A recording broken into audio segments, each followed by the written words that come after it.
லைஃப்பை சேஞ்ச் பண்ணணும்னு நினைக்கிறீங்களா? அப்போ இந்த வீடியோ உங்களுக்கு தான். ஃபுல்லாக பாருங்கள். 7 இயர்ஸ்க்கு முன்னாடி வந்து பார்த்தீங்கன்னா தொப்பை இருந்துச்சு ஃப்ரெண்ட்ஸ்.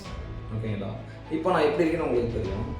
அது நான் பார்க்க நல்லா சுமாராக தான் இருப்பேன். நெக்ஸ்ட் வந்து பார்த்தீங்கன்னா என்னோடய பேச்சு வந்து யாருக்கும் புரியாது. நான் ஆக்சுவலாக திக்குவாங்க. இப்போ 10 இயர்ஸ்க்கு முன்னாடி ரொம்பவே திக்குவாங்க. நான் எது சொன்னாலும் ப்ரொனன்சியேஷன் சரியாக இருக்காது. இப்போயும் ஒரு வார்த்தைகள் அப்படி தான் இருக்குது. எந்த அளவுக்கு கஷ்டப்படுறீங்களோ அந்தளவுக்கு லைஃப்பில் கண்டிப்பாக க்ரோத் ஆகும். நான் க்ரோத் ஆகிறதுக்கு நிறையா ஸ்டெப் நான் ஃபாலோ பண்ணியிருக்கேன். அதை பார்க்கலாம்.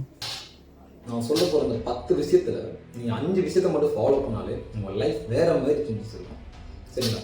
நானும் டெய்லி வீடியோ போஸ்ட் பண்ண போகிறேன். பட் அது ரொம்பவுமே கஷ்டமாக இருக்கும், ஹார்டாக இருக்கும். போக போக நீங்கள் கண்டிப்பாக பார்ப்பீங்க. ஓகே, அந்த 10 என்னென்னா, காலையில் முடிஞ்சளவுக்கு சீக்கிரமாக எந்திரிங்க. எந்திரிச்ச உடனே 1 லிட்டர் தண்ணி குடிங்க. முடிஞ்சளவுக்கு ஒரு நாளுக்கு 4 லிட்டர் தண்ணி குடிக்க பாருங்க. நெக்ஸ்ட்டு, ஜங்க் ஃபுட்ஸை அவாய்ட் பண்ணுங்கள். பிளான் எ டே நைட். ஓகேங்களா? தூங்க போகிறீங்கன்னா நைட்டே பிளான் பண்ணிடலாம். ஓகே, டெய்லியும் முடிஞ்சளவுக்கு 1 நேரம் ஒர்க் அவுட் பண்ணுங்கள். அட்லீஸ்ட் ஒரு 1/2 மணி நேரம் மெடிடேஷன் பண்ணுங்கள். நியூ ஸ்கில் லேர்ன் பண்ணுங்கள். அதாவது லாங்குவேஜ், ஓகேங்களா, உங்களோட கம்யூனிகேஷன் இந்த மாதிரி டெவலப் பண்ணுங்கள். டெய்லி ஒரு ஃபோட்டோ எடுத்துக்கிட்டே இருங்க. அப்படின்னா தான் உங்களுக்கு என்ன நம்மகிட்ட சேஞ்ச் ஆகுதுன்னு உங்களுக்கு தெரியும்.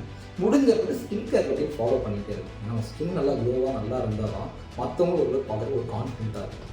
அப்புறம் முடிஞ்ச அளவுக்கு நம்ம டைமில் நம்ம வேஸ்ட் பண்ணுறது பார்த்தீங்கன்னா சோசியல் மீடியா தான். முடிஞ்ச அளவுக்கு சோசியல் மீடியா கொஞ்சம் அவாய்ட் பண்ணுங்கள்.